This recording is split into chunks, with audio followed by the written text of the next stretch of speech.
जो है निर्देशांक ज्यामिति बोर्ड एग्जाम के लिए बेहद महत्वपूर्ण है। और बोर्ड एग्जाम 2024 में क्या क्या प्रश्न इस टॉपिक से बन सकता है, उस टॉपिक के सभी विषय पे हम लोग डिस्कशन करेंगे और एक एक टॉपिक पे एक एक दो क्वेश्चन भी प्रैक्टिस कर लेंगे ताकि बोर्ड एग्जाम हमारा बेहतर जाए। बातें समझ में आ रही हैं? सबसे पहले जब निर्देशांक ज्यामिति की बात करते हैं बेटा, तो इसमें एक टॉपिक आता है कार्तीय पद्धति। कार्तीय पद्धति। यदि हम कार्तीय पद्धति की बात करते हैं तो कार्तीय पद्धति में होता क्या है, हम यदि दो एक्सिस यानी एक्स डैश और वाई डैश लेते हैं, ये दोनों एक दूसरे के लंबवत होते हैं, जिनके एक एक तल को हम लोग कार्तीय तल भी बोलते हैं। और इस कार्तीय तल में हम पॉइंट को जो दिखाते हैं, जो निर्देशांक बिंदु दिखाते हैं, उस निर्देशांक बिंदु को दिखाने की पद्धति ही हमारी क्या कहलाती है? कार्तीय पद्धति कहलाती है। जैसे जब हम बेटा इधर बढ़ते, इसको अगर ध्यान दें, एक्स डैश वाई डैश जिस पॉइंट पर कट करता है यह इसका मूल बिंदु होता है। क्या होता है? मूल बिंदु। और दोनों के लिए मूल बिंदु का मान 0,0 होता है। 0,0। जब हम यहाँ दिखाते हैं तो ये 1 है, ये 2 है, ये 3 है। दैट मीन्स इधर की वैल्यू हमारी पॉजिटिव होती है। ऊपर एक्स वाई डैश पे जाएंगे, वाई एच पे तो पॉजिटिव, लेकिन जैसे ही डैश वाले पे आते हैं तो नेगेटिव होता है। डैश वाले पे क्या होगा? नेगेटिव। इसको बोलते हैं फर्स्ट क्वाड्रेंट, इसको बोलते हैं सेकंड क्वाड्रेंट, इसको बोलते हैं थर्ड क्वाड्रेंट और इसको बोलते हैं फोर्थ क्वाड्रेंट। अगर इन क्वाड्रेंटों की मैं बात करूं बेटा, तो हमको एक चीज आइडिया लग गया कि एक्स एक्सिस पे आएंगे तो पॉजिटिव, वाई एक्सिस पे आएंगे तो पॉजिटिव, लेकिन जैसे ही डैश की स्थिति पे आते हैं तो वैल्यू हमको निगेटिव मिलती है। तो एक्स एंड एक्स की पद्धति में दोनों हमारा प्लस एंड प्लस होता है, जिसको हिंदी में बोलते हैं भुज, और वाई एक्सिस को बोलते हैं कोटि। लेकिन इंग्लिश में इसी को एक्स एक्सिस या एक्स क्वाड्रेंट, वाई क्वाड्रेंट यानी एक्स क्वाड्रेंट और वाई क्वाड्रेंट बोलते हैं। बातें समझ में आ रही हैं? Yes sir. तो इसमें फर्स्ट वाले में दोनों पॉजिटिव होता है, यानी एक्स एक्सिस भी पॉजिटिव होगा और वाई एक्सिस भी। जब यहाँ आएंगे तो एक्स डैश माइनस है और वाई प्लस है, यानी माइनस और प्लस होगा सेकंड क्वाड्रेंट में। थर्ड में आएंगे बेटा तो दोनों डैश है, दोनों क्या होता है? माइनस। यहाँ वाई डैश है लेकिन एक्स प्लस है, और एक्स को पहले लिखते हैं डैश को बाद में, तो प्लस कॉमा माइनस, यह होगा फोर्थ क्वाड्रेंट में। क्लियर? Yes sir. कभी कभी प्रश्न बेहद आसान बना देता है। इसी में से एक निर्देशांक बिंदु देगा और पूछ लेगा किस क्वाड्रेंट का है, यानी किस चतुर्थांश का है। इसी को चतुर्थांश बोलते हैं। क्या बोलते हैं? चतुर्थांश। यानी प्रथम चतुर्थांश, द्वितीय चतुर्थांश, तृतीय और चतुर्थांश। जैसे एक क्वेश्चन छोटा सा मैं पूछ लूं यहाँ पे कि 3,-2 किस चतुर्थांश में है? किस चतुर्थांश में स्थित है? तो किस चतुर्थांश में होगा बेटा? चतुर्थ में, क्योंकि एक्स हमारा प्लस ही है और वाई माइनस, तो प्लस और माइनस किस क्वाड्रेंट में होता है? यानी इसका आंसर क्या हो जाएगा? चतुर्थांश। क्लियर है? Yes sir. चतुर्थांश। ऐसे में बेटा इस टाइप के प्रश्न यदि आते हैं तो हम इजीली कर पाते हैं, इसमें कोई डाउट? No sir. जब कार्तीय चतुर्थांश की जब हम बात करते हैं तो इसमें एक चीज और ध्यान देते हैं। अगर कोई भी बिंदु, मूल बिंदु को यदि छोड़ दें आप, ठीक है, और वाई एक्सिस के लंबवत दिखाए, यानी वाई एक्सिस के लंबवत यदि वो बिंदु हो, यानी एक बिंदु लिया हमने और वाई अक्ष के लंबवत एक रेखा खींच दिया। क्या खींच दिया? वाई अक्ष के लंबवत एक रेखा खींच दिया, लेकिन मूल बिंदु को छोड़कर, तो ऐसे में वह रेखा क्या होती है? एक्स अक्ष के समांतर होती है। क्या होगी? एक्स अक्ष के समांतर। यानी मूल बिंदु को छोड़ दें और वाई एक्सिस पर कोई एक बिंदु लेके लंबवत रेखा खींचे, जैसे मान लो आप यही बिंदु ले लिए और यहाँ से एक लंबवत रेखा खींच दी, तो 90 डिग्री का एंगल तो बना लिया बेटा, लेकिन यह एक्स अक्ष के क्या है, समांतर है। एक्स अक्ष के क्या है, समांतर। वह दो रेखाएं समांतर होती हैं जिनके प्रत्येक बिंदुओं के बीच की दूरी एक समान होती है। तो जितनी दूरी यहाँ पर भी है उतनी ही दूरी यहाँ पर है। यानी वाई एक्सिस पर कोई यदि लंबवत रेखा खींचे तो यह लंबवत रेखा क्या होगी, एक्स अक्ष के समांतर होगी।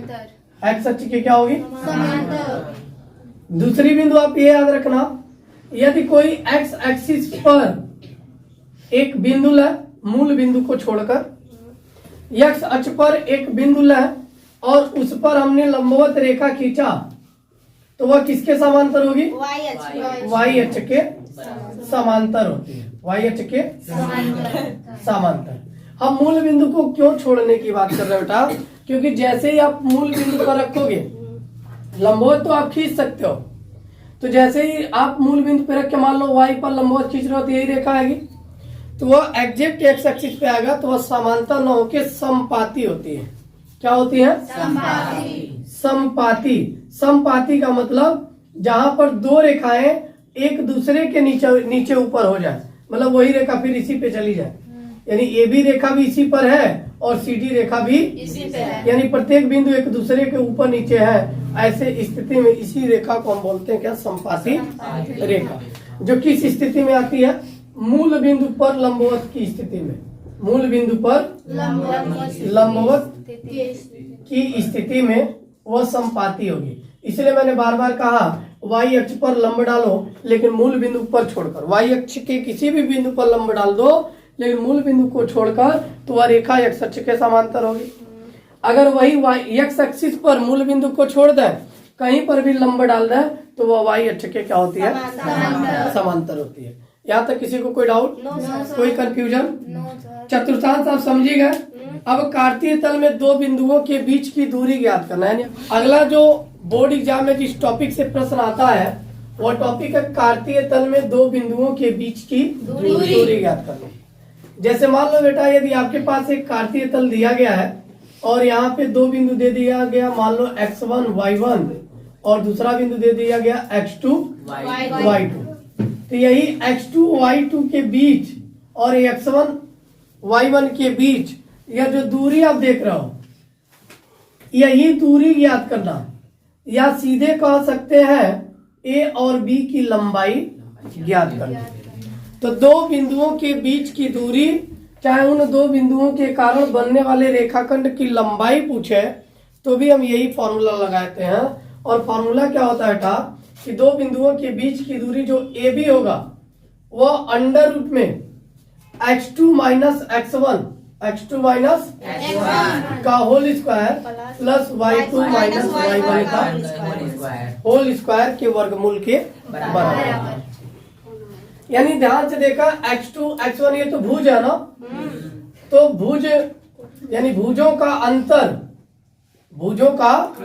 अंतर यानी घटाओ, उसका वर्ग कर ले, और कोटि के अंतरों का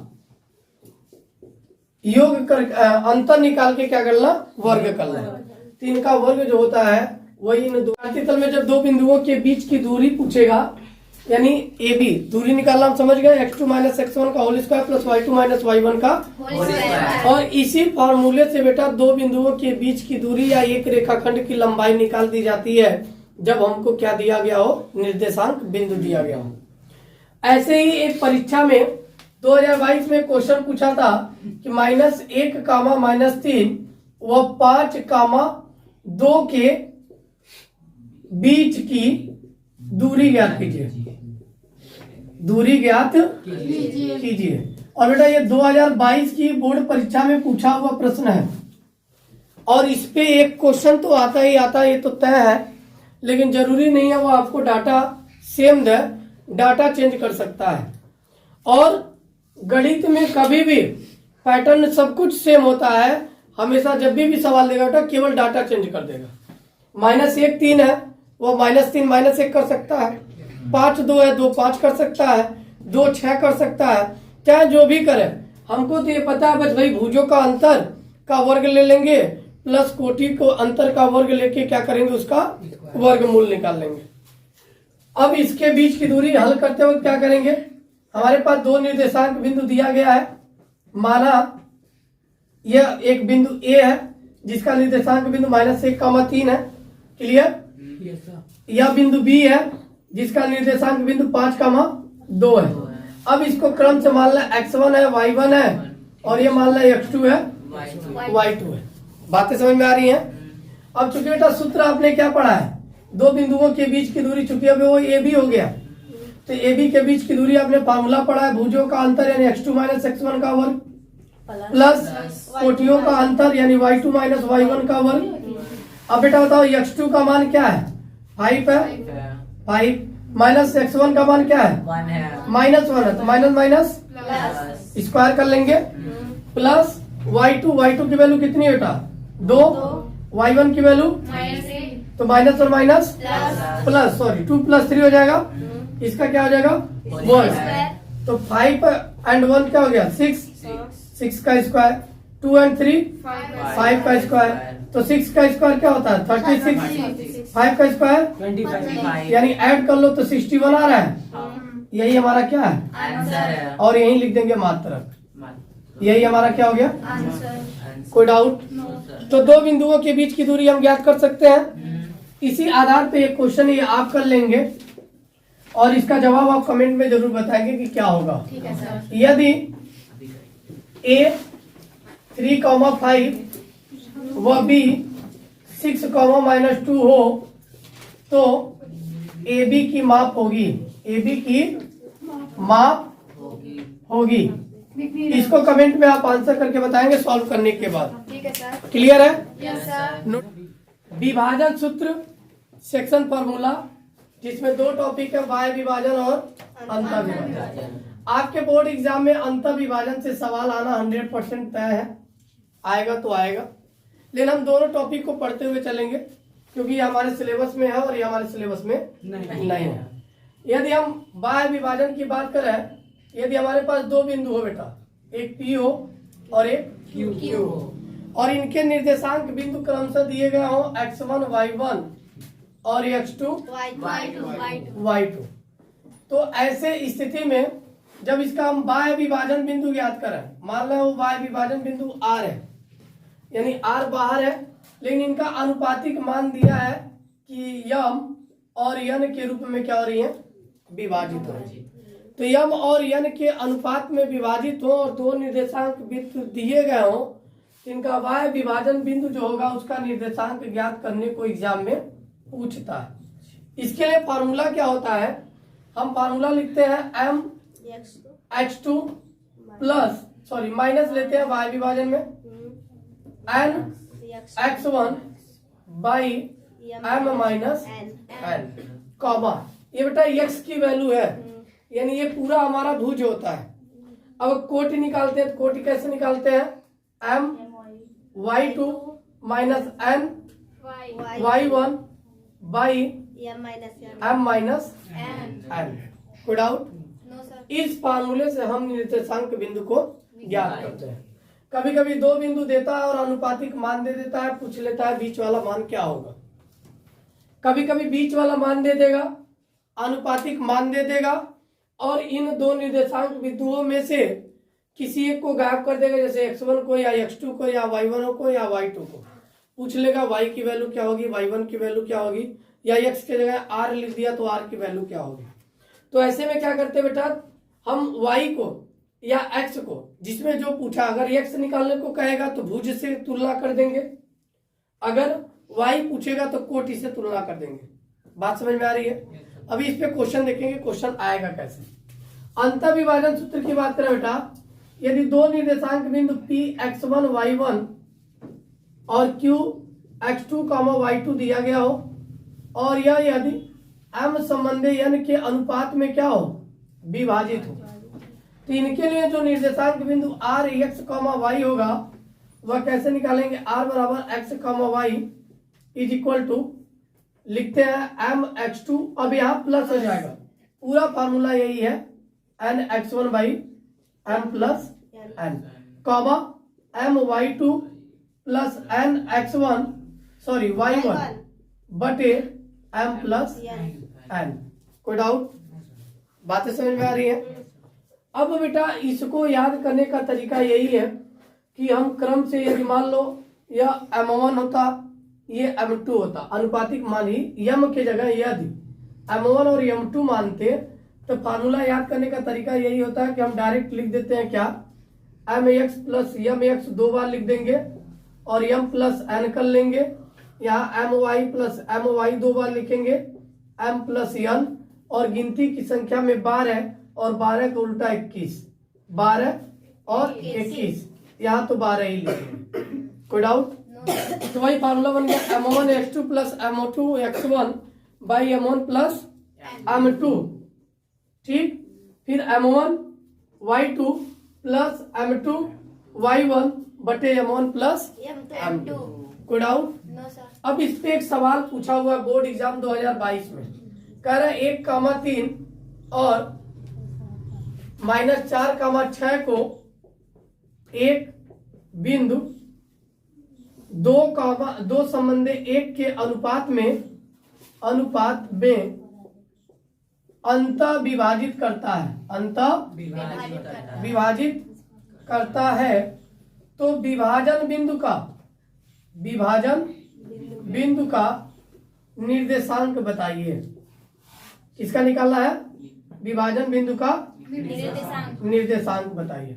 यानी ध्यान दो, हल करते वक्त बेटा यदि हमारे पास यह दो बिंदु है A और B, मान लो यहाँ A है और B है और A की वैल्यू 1,3 है, B की वैल्यू -4,6। 2 अनुपाते 1 में विभाजित कर रहा है तो रेखाखंड को ऐसे कुछ मानेंगे कि ये 2 भाग है और ये एक भाग है, यानी कुल 3 भाग है। 3 भाग में 2 हिस्सा m की वैल्यू है और 1 हिस्सा n। तो यहाँ से बेटा m की वैल्यू मिल गई, यहाँ से n की वैल्यू मिल गई, ये x1 y1 ये x2 y2। कोई डाउट? अब जब फार्मूला आपको मालूम है तो सीधे उस फार्मूले पे ले कर के क्या कर देंगे, सवाल को हल कर लेंगे। जैसे फार्मूला क्या होगा, यदि यहाँ पे मान लो c है तो यानी c का x, y हमको निकालना है।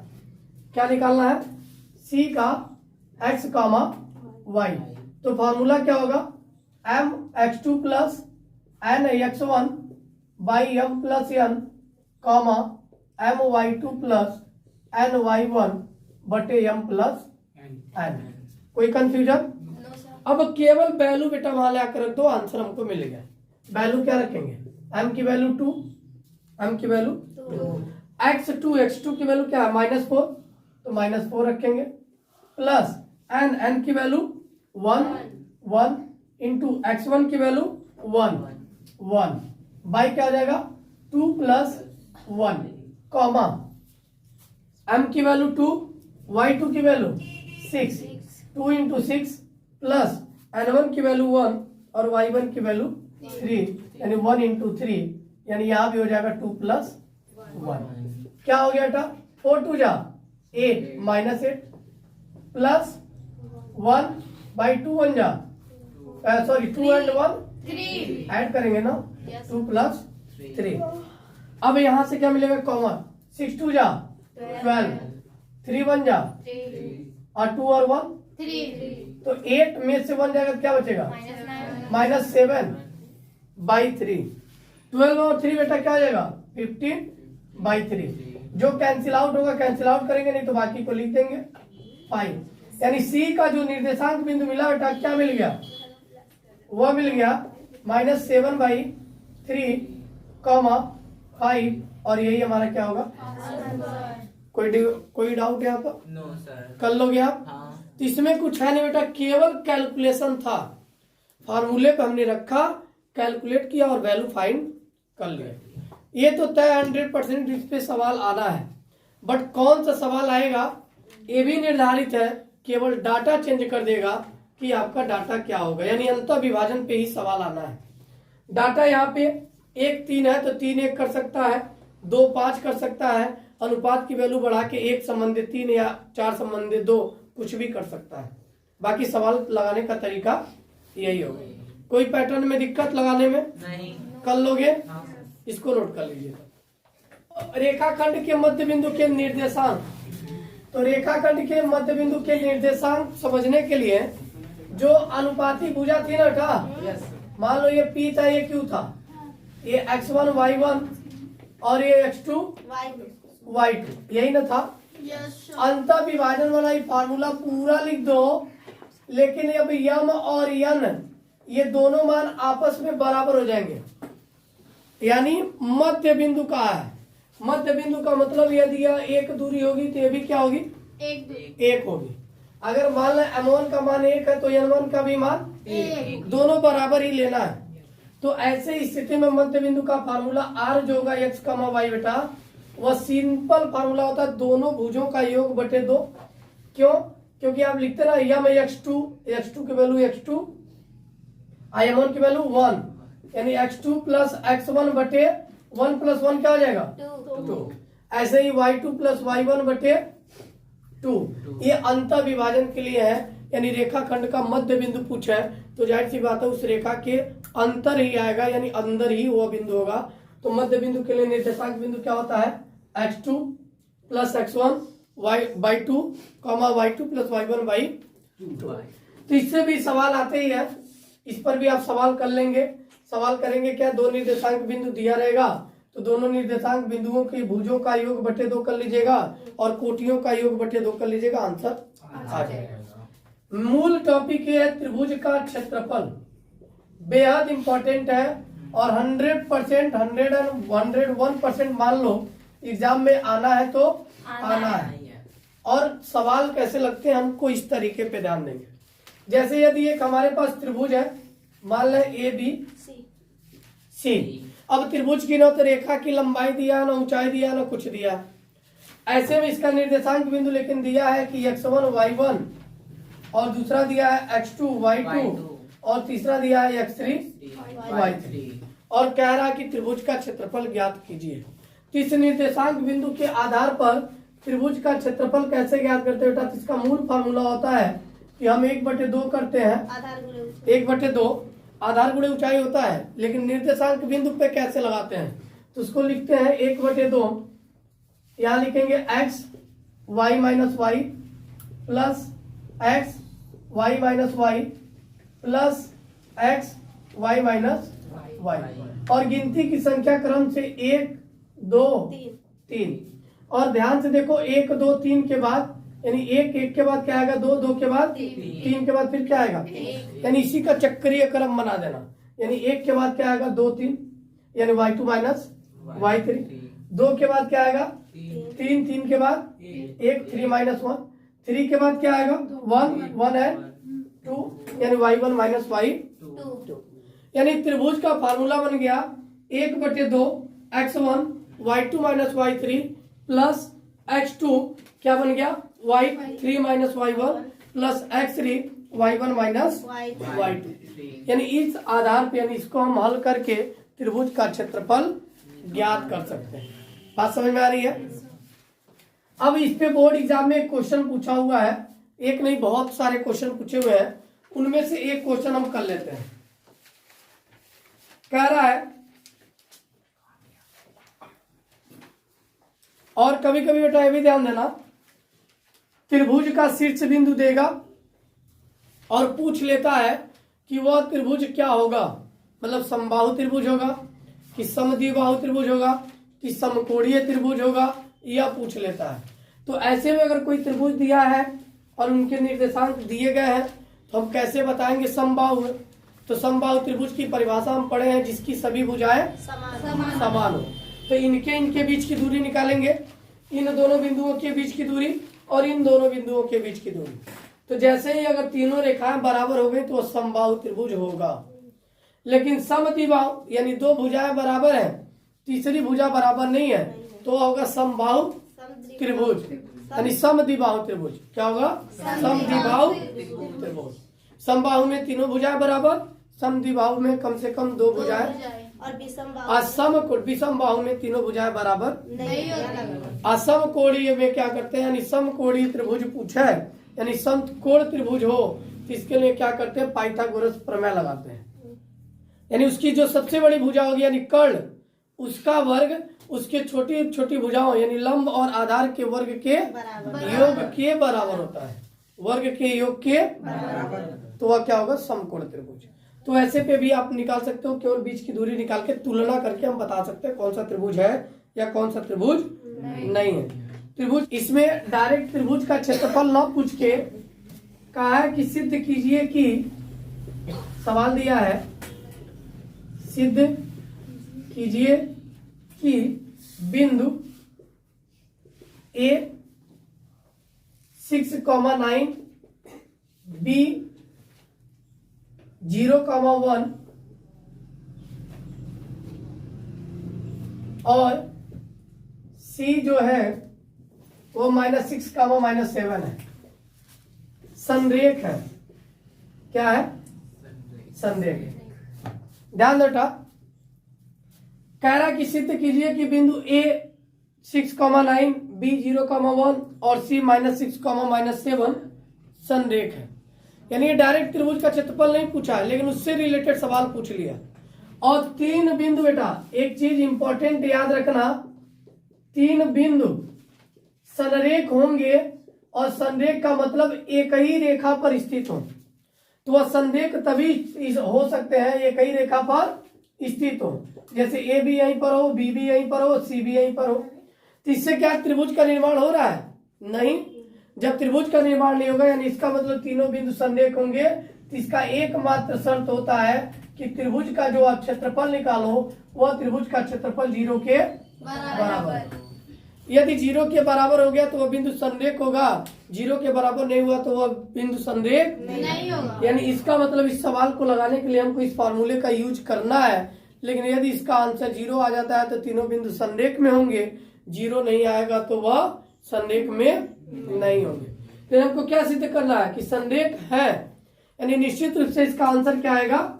0। हल करते वक्त बेटा ए दिया हुआ है 6,9, बी दिया हुआ है 0,1 और सी दिया हुआ है -6, -7। तो निर्देशांक बिंदुओं को दिखा दिए इस साइन से। मान दिया हुआ है x1, y1, x2, y2, x3, y3। कोई डाउट यहाँ तक? अब हम क्या करें? त्रिभुज का क्षेत्रफल निकालें। अगर त्रिभुज का क्षेत्रफल 0 आया तो हम कह देंगे संरेख है, 0 नहीं आया तो कह देंगे संरेख नहीं है। तो 0 निकालते हैं पहले।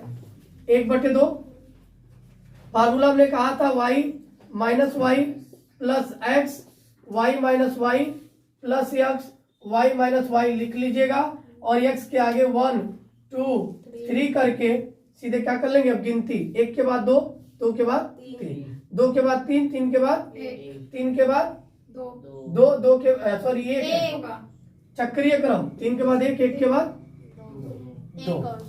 क्लियर है? फॉर्मूला हमको मिल गया।